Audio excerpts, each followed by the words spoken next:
Preguntar sobre un tema económico. Mire, estos días usted ha estado haciendo algún revisionismo sobre los resultados muy importantes y relevantes de su administración en el tema económico, el asunto del superpeso, el asunto del crecimiento del Producto Interno Bruto, el asunto de la reducción de la pobreza, muchos elementos que me tomaría mucho aquí hacer un recuento.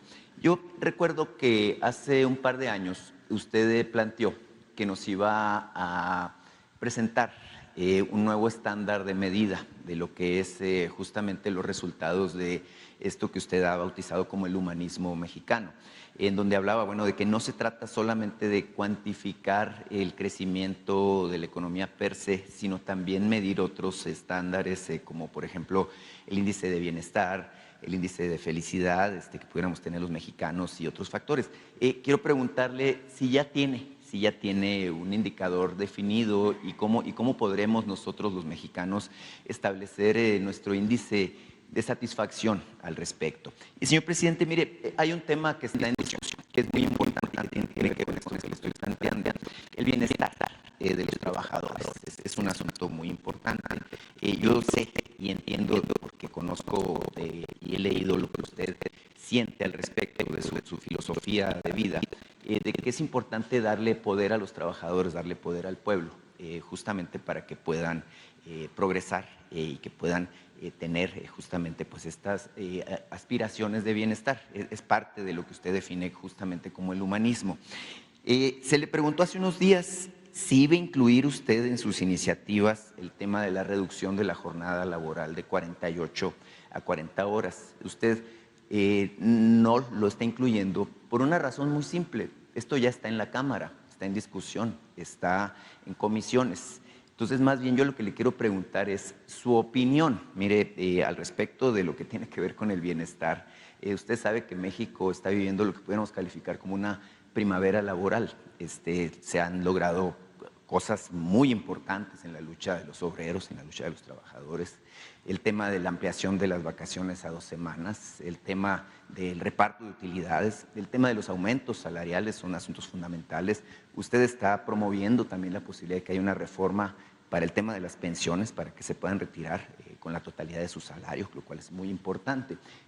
Faltarían algunas cositas, pero creo que este tema de la reducción de las jornadas laborales de 48 a 40 horas por semana plantearía una diferencia fundamental. Mire, la gente tendría tiempo para estar con su familia, para hacer deporte, para tener entretenimiento, para hacer pues lo que crean ellos necesario, los trabajadores, que hacer. Y no es inusitado, porque ve que me decía, eso no se puede hacer. Bueno, los trabajadores del Estado ya lo tienen, ¿verdad? Trabajan 5 días a la semana, 8 horas diarias. Y hay otros países que tienen este tema de las jornadas reducidas. Se está pidiendo simplemente igualdad para los trabajadores del sector privado, igualdad con los trabajadores del sector público. Pedirle su opinión al respecto, señor presidente. Sí, muchas gracias. Yo lo que planteo es que en este caso se termine de discutir, de debatir en la Cámara esta propuesta y que se invite a empresarios, a todos, y que ahí se resuelva. Esa fue mi postura y es la que yo sostengo. Vamos a seguir apoyando a los trabajadores, eso sin duda, con la política salarial, con la política de pensiones, con la política de reparto de utilidades. Le adelanto a los trabajadores que viene un buen incremento hacia adelante en el reparto de utilidades, como no se había visto nunca, en especial a los mineros, de acuerdo a las proyecciones que tenemos. Entonces va a seguir habiendo una mejor situación laboral en todo. Es bastante el atraso, el rezago. Es que ya lo hemos dicho varias veces. Fueron crueles los gobernantes neoliberales. Ahora que viene Zedillo, me gustaría hacerle 3 preguntas. Una, ¿por qué convirtió las deudas privadas de unos cuantos en deuda pública? El FOBAPROA. Porque lo traen de expositor, como Aznar de España, todo este bloque conservador. Que conteste eso. Lo segundo, que conteste por qué envió al Congreso una reforma de pensiones en donde el trabajador, al jubilarse, no va a recibir, si no se hubiese modificado, porque ya se hizo un cambio y se va a hacer otro, esa reforma, no iba a recibir ni el 50% de su salario. ¿Qué lo llevó a dañar a los trabajadores? ¿Por qué lo hizo?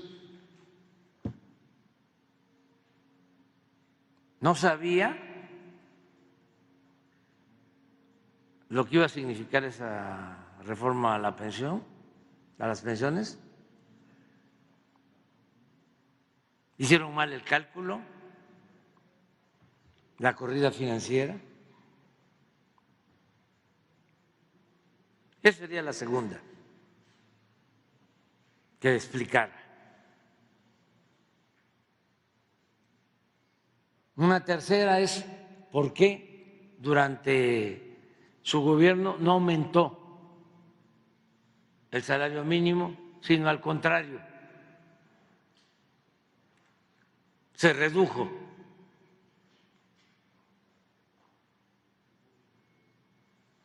El poder de compra del salario. Dije 3, pero tengo muchas más, pero la cuarta ya. Sí, ¿por qué desapareció los trenes de pasajeros y se fue a trabajar de asesor a la empresa estadounidense que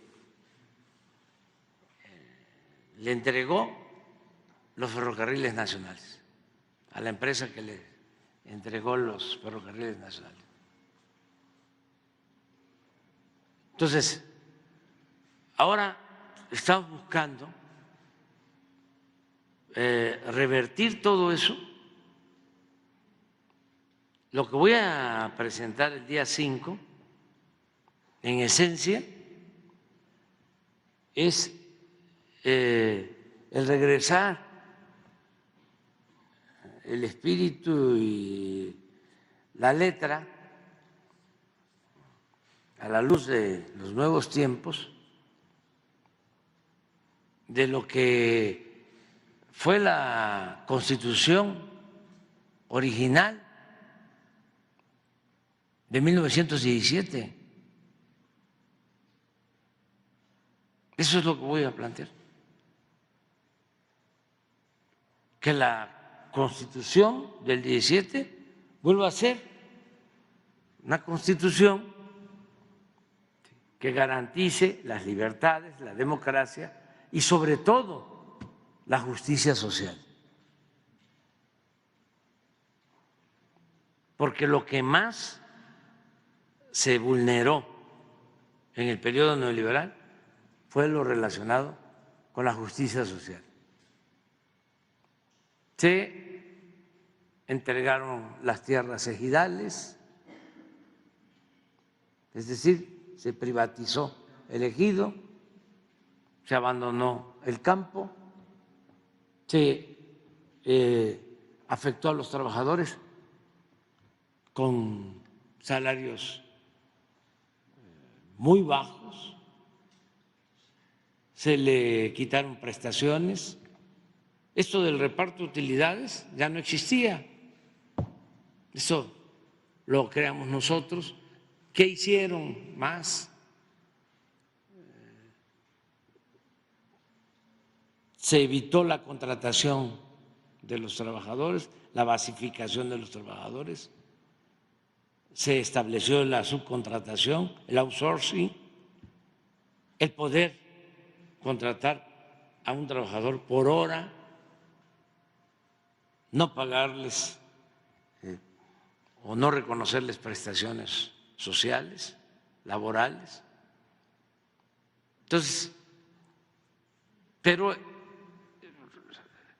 es bastante el rezago. Entonces, ya sentamos las bases, yo espero que la transformación continúe en beneficio de todos. Ahora estamos demostrando de que con una política nueva, una política económica distinta, se beneficia proporcionalmente más al pobre, a la gente más necesitada, pero también a la clase media y también a los empresarios y a los banqueros. Es un modelo en beneficio de todos, no beneficia a los corruptos, a los que estaban acostumbrados al influyentismo, al contratismo, al robo, no hacer negocios lícitos con ganancias razonables. Esos son los que están en contra, con sus periodistas que ganan millones de pesos. Ya hablaba yo de Loret de Mola, ya parece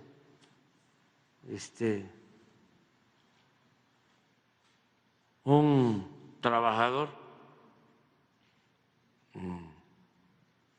de salario mínimo, o queda como un trabajador mal pagado, un ministro de la Corte que gana 600, 700 mil pesos mensuales, si se compara a lo que gana Loret de Mola, debe estar ganando el doble. Pues sí, una de esas 2 millones al mes, pues ni que fuera una eminencia. ¿Por qué gana tanto? Porque se alquila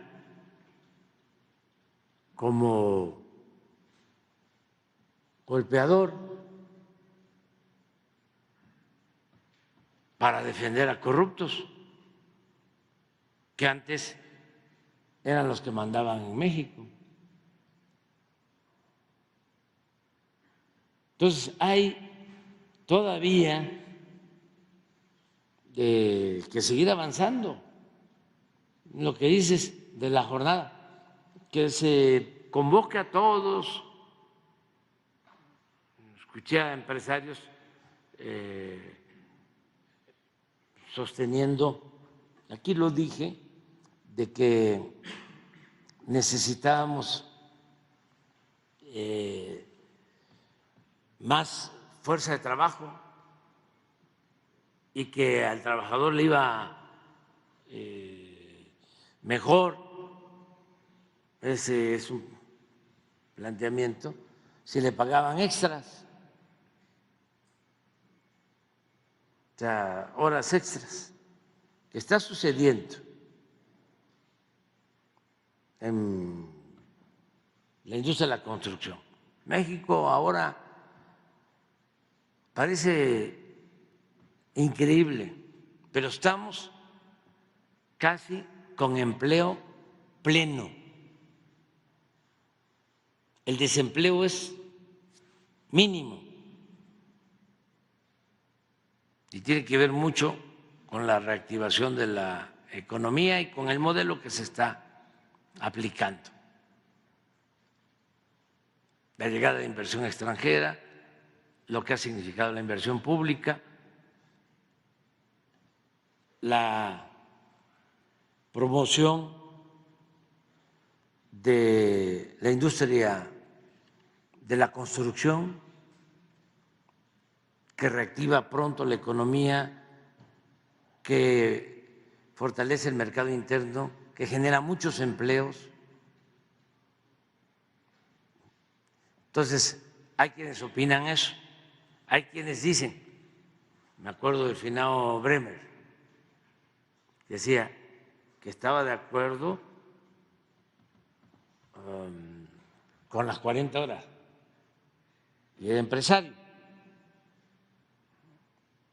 Y hay opiniones, ¿no?, de varios sectores. Entonces, está en la Cámara, que se siga debatiendo y que se resuelva. El paquete que yo voy a presentar tiene que ver más con salario, con pensiones,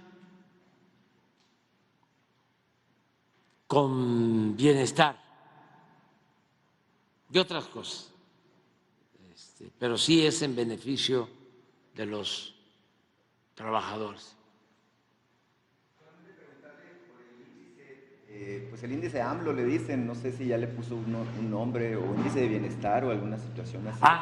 Sí, estamos trabajando en eso. La verdad es que es notorio, pues, que la gente está contenta. Yo recuerdo que a estas alturas, hace 6 años, se hablaba del mal humor de la gente. Ahora no hay mal humor, no hay mal humor de la gente. Y los datos, ¿no? Por ejemplo, la disminución de pobreza. Ese es un indicador. La disminución de la desigualdad. Estamos hablando de cifras del INEGI, datos del INEGI.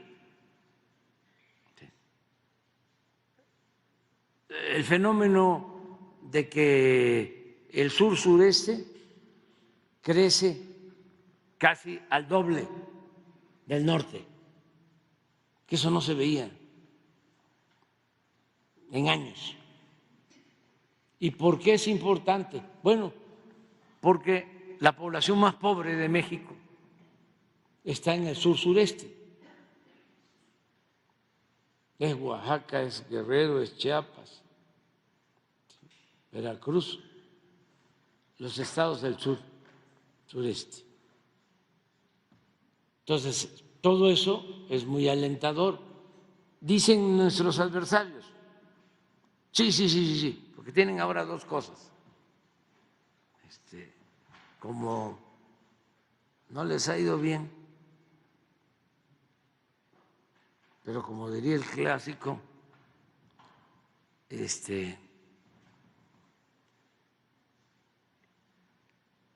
¿y yo por qué?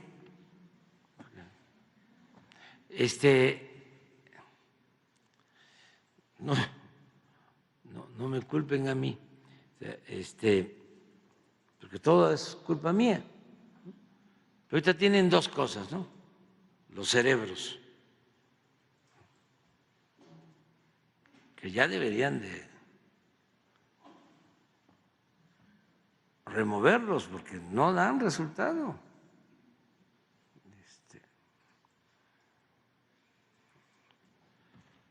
pero tienen dos cosas. Una, elección de Estado. No sé si lo han estado escuchando.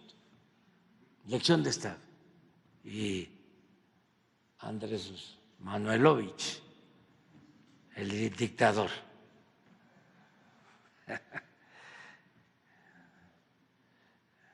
La dictadura, ¿no? La censura.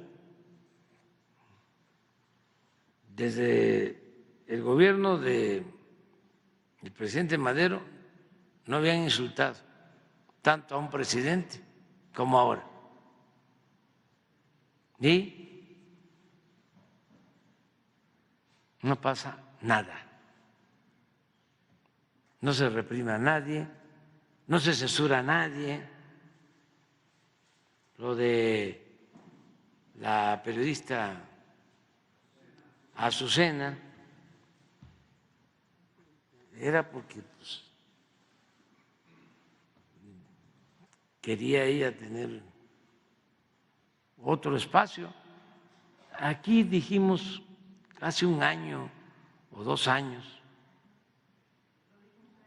sí, de que la estaban contratando en Latinos. Yo lo dije, ¿no? Y en aquel entonces, y quería tener los dos programas, en Milenio y en Latinos. Y los de Milenio le dijeron que no se podía eso. Pero, ¿por qué Latinos? Bueno, porque además que pagan muy bien ahí, están en contra de nosotros. Y la señora, la dama, periodista, ha estado en contra de nosotros siempre. No hay ninguna reflexión, información, reportaje, editorial que no sea en contra de nosotros, abiertamente. Entonces, pues iba a Latinos a eso. Entonces eso me enteré. Yo no influyo en nada.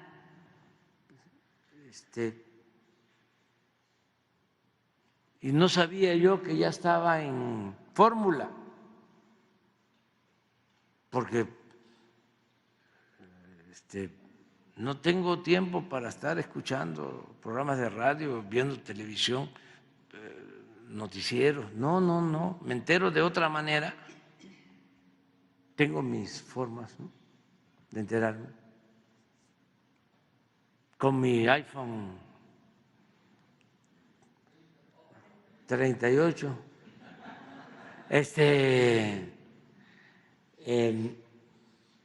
ahí me entero, porque además son muy obvios, predecibles.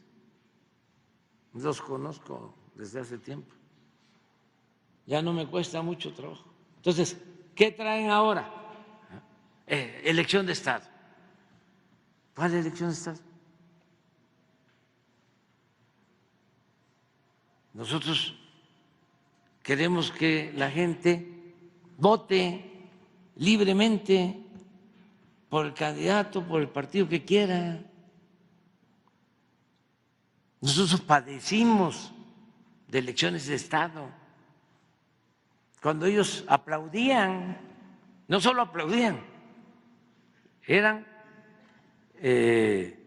partícipes de los fraudes electorales. Aplaudían los fraudes, los abajo firmantes. Me acuerdo cómo defendieron el fraude del 2006, los que ahora son los paladines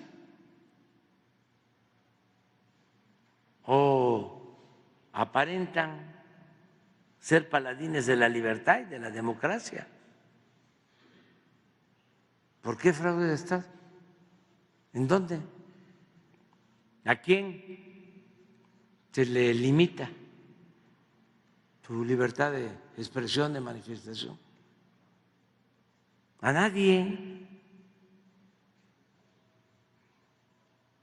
Y no sabía yo que ya la periodista Azucena tenía un programa en Radio Fórmula. En Radio Fórmula.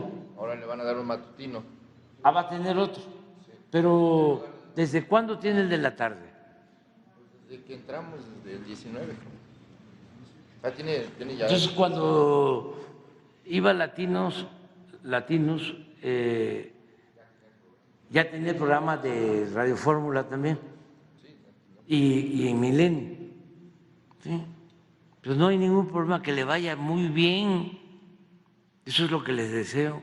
Como a Ciro, que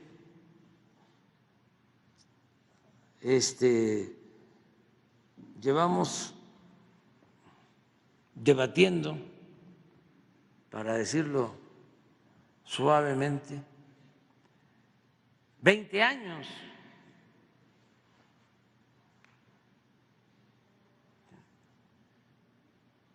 Y que le vaya bien a Loret y que le vaya bien a Joaquín y a todos. Y que viva la libertad. Nada más que en la democracia la comunicación significa mensajes de ida y vuelta. En la dictadura no. Nada más habla uno y ellos hablan o no hablan. Entonces, que podamos debatir. Por ejemplo, estoy pidiendo a Loret que dé a conocer cuánto gana, cuáles son sus bienes. Él dice que mis hijos actúan con prepotencia, que practican el influyentismo, que son deshonestos, que lo pruebe, pero que no haga un montaje. Ya sé que esa es su especialidad, pero que le graban a alguien, ¿no? A un amigo de mi hijo diciendo, ya voy a hablar con Bobby. Yo ni sabía que le decían no, Gonzalo sí sabía que le decían Bobby. No, a Asaf Gallo. Y es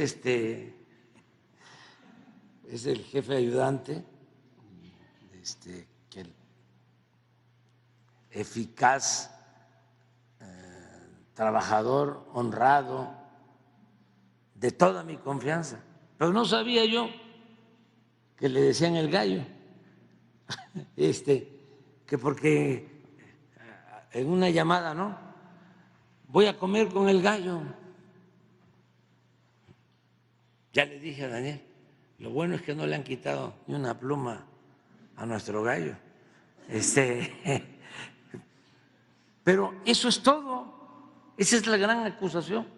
Entonces, a partir de ahí empieza la especulación.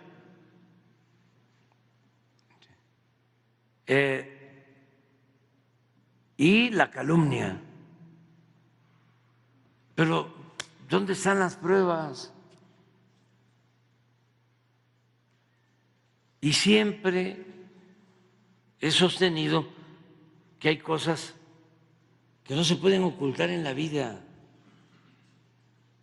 Una de ellas es el dinero. Por eso le vuelvo a plantear, lo emplazo a que cambiemos todos los bienes, que intercambiemos bienes, todo lo que él tiene y su familia y lo que yo tengo y mi familia.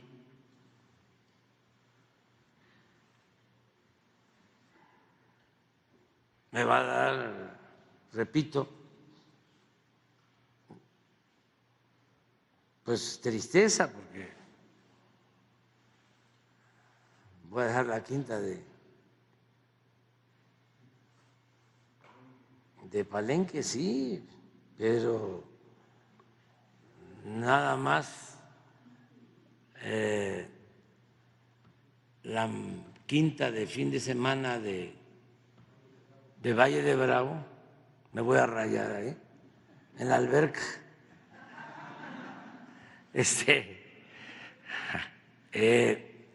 Y el departamento aquí de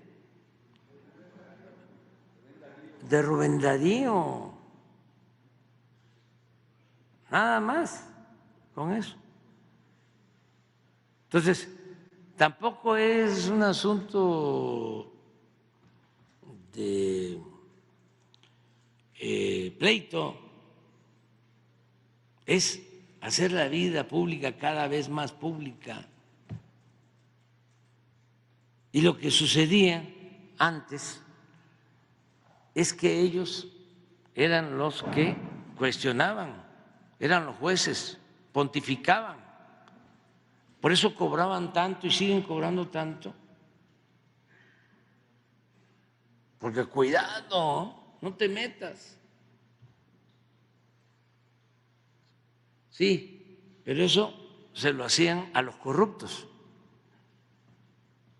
Cuando alguien no tiene autoridad moral, pues es rehén de chantajistas, de ese tipo de periodismo. Pero si se actúa con honestidad, tiene uno un escudo protector. Eso ayuda muchísimo para los jóvenes que quieren ejercer el noble oficio de la política, la honestidad, porque eso es lo que les va a dar libertad. No van a estar sometidos a nadie, sino tienen que guardar silencio y quedarse callados y agacharse.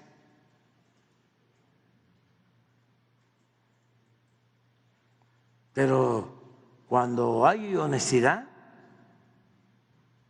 hay congruencia y se puede enfrentar cualquier ataque y no afecta en nada.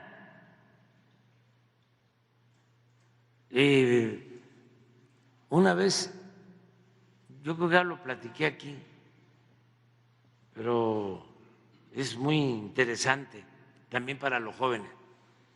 Cuando se empieza una carrera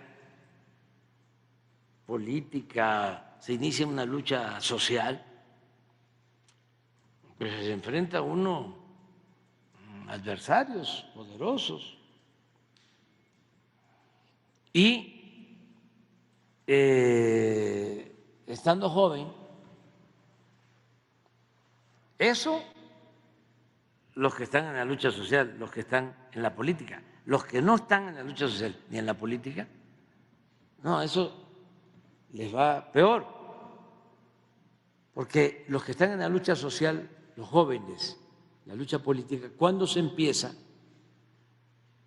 y se reciben golpes, se siente durísimo, se siente muy fuerte, aun cuando no haya razón, que es un ataque,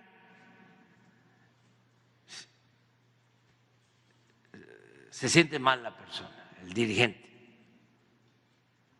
Ahora, el que no está acostumbrado o que no está en la lucha social o política, le acomodan uno y se puede ir al hospital, le pongan suero, lo noquean. Por eso deberían estos periodistas que desde siempre se han dedicado a atacar a gentes, deberían de aguantar, porque no estaban acostumbrados.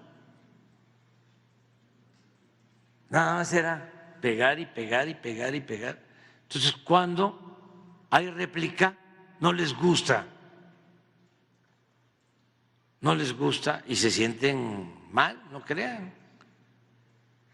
Entonces, yo recuerdo que en una ocasión, cuando empecé como dirigente allá en Nacajuca, enfrentamos a un cacique, tampoco tan poderoso, pero si hay más pobreza, cualquiera, ¿no?, que tenga más es cacique. Ahora, si se compara con caciques regionales, estatales, nacionales, pues no, nada, es un cacique en la zona indígena Chontal. ¿Qué podía significar? Y nos enfrentamos, pero ese cacique tenía mucha influencia con dueños de periódicos. Era compadre de un director de un periódico. Y empezando, tenía yo como 25 años, más o menos, 24, 25 años. Y me dedican todo el periódico en contra, pero fuerte. Y tempranito, ¿no? Ay, durísimo el golpe. Y como al mediodía, a las 11, me habla el gobernador y voy a la Quinta Grijalva. Era el ingeniero Rovirosa. Tenía como 24 años. 25. Y imaginé, es por el periódico, es por la denuncia que me están haciendo. Me llevé el periódico en la bolsa con ganas de que si me decía algo, ahí se acabó, ¿no? Si usted desconfía de mí, ahí nos vemos. Le iba yo a renunciar, llevaba yo esa decisión tomada. Y llego, un hombre sabio, por eso lo quiero mucho, bueno, ya falleció, siempre lo quise, pero había estado de secretario de Recursos Hidráulicos del gobierno federal con Echeverría y luego gobernador de Tabasco, ya grande, y pues con toda la experiencia, ¿no? Entonces llego y, oye, quería hablar contigo. Mira, lo del periódico de hoy, no lo tomes en cuenta. Esto va a seguir pasando, te va a seguir sucediendo. Me lo hacen a mí, se lo hacen al presidente. Una actitud distinta. No te preocupes. yo te tengo confianza. Ya. Y ya después, imagínense, cuando no había oposición en Tabasco, después de eso, que convocábamos una manifestación, amanecían pasquines en todo Villahermosa, tapizado Villahermosa, en contra mía. Entonces ahí va uno, poco a poco, ¿no?, enfrentando ataques, pero ¿qué es lo que más protege? La conciencia. Como decía Ponciano Arriaga, que fue el presidente del Congreso Constituyente de la Segunda Constitución Federal de 1857, decía: entre más me golpean, más digno me siento. Entonces, es bueno el debate por eso, porque ayuda y con respeto, pero cuando dice la periodista por circunstancias, no, por las dadas las circunstancias actuales, ¿no?, deja ahí entrever de que yo le pedí a Francisco González del Milenio: oye, esta señora nos está cuestionando mucho. Nunca he hecho eso con nadie, nunca lo haría.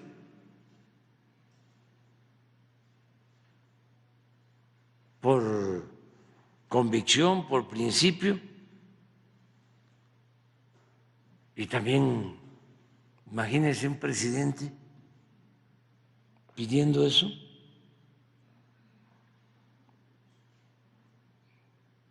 Entonces, por eso sería bueno que dijera cuáles fueron las circunstancias, cuáles son las circunstancias actuales. ¿A qué? Claro, quiso dejar ahí la duda para seguir con lo mismo. Pero les hablaba yo de que eran dos líneas, ¿no? Una esta del dictador y las elecciones de Estado, la elección de Estado. Completamente falso. Una vez dijo a Larraqui, a ver si no lo tienes por ahí, porque ayuda mucho a entender esto, porque es el desprecio por entero de la verdad, o sea, el descaro, el cinismo, el cretinismo, como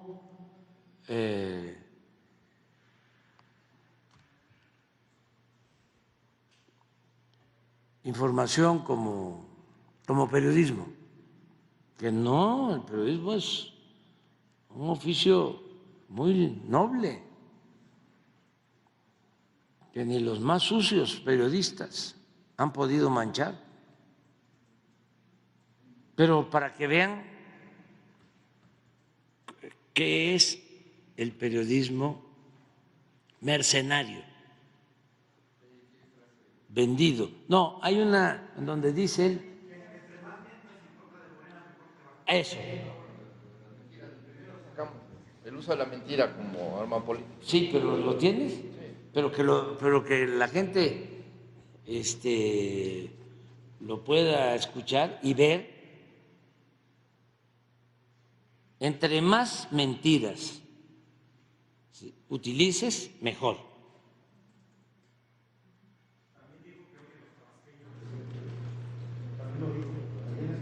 No sabe lo que es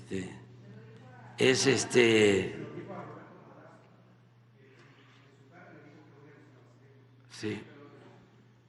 No, pero eso es otra cosa, no sabe lo que es un tamal de masa colada, un chanchamito, la República del Chocolate. ¿Qué decía Pellicer? Primer día de Cortés, última noche de Cuauhtémoc.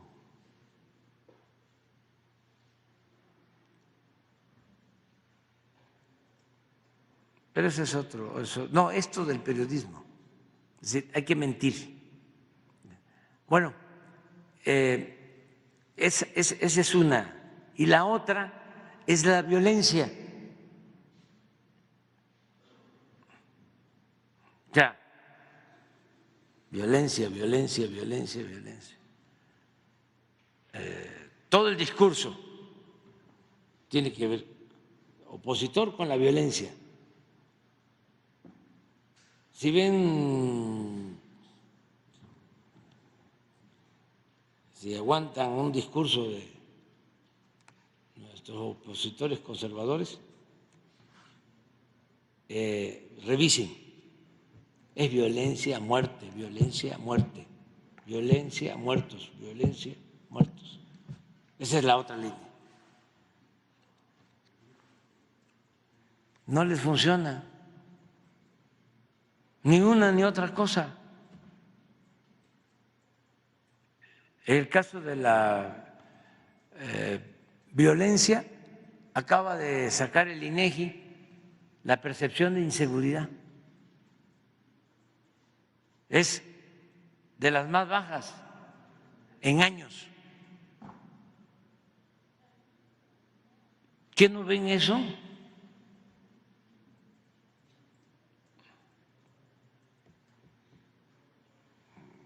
Y es que no tienen otras cosas. Luego, hoy sacó el INEGI el dato de homicidios. Ahorita se los voy a mostrar.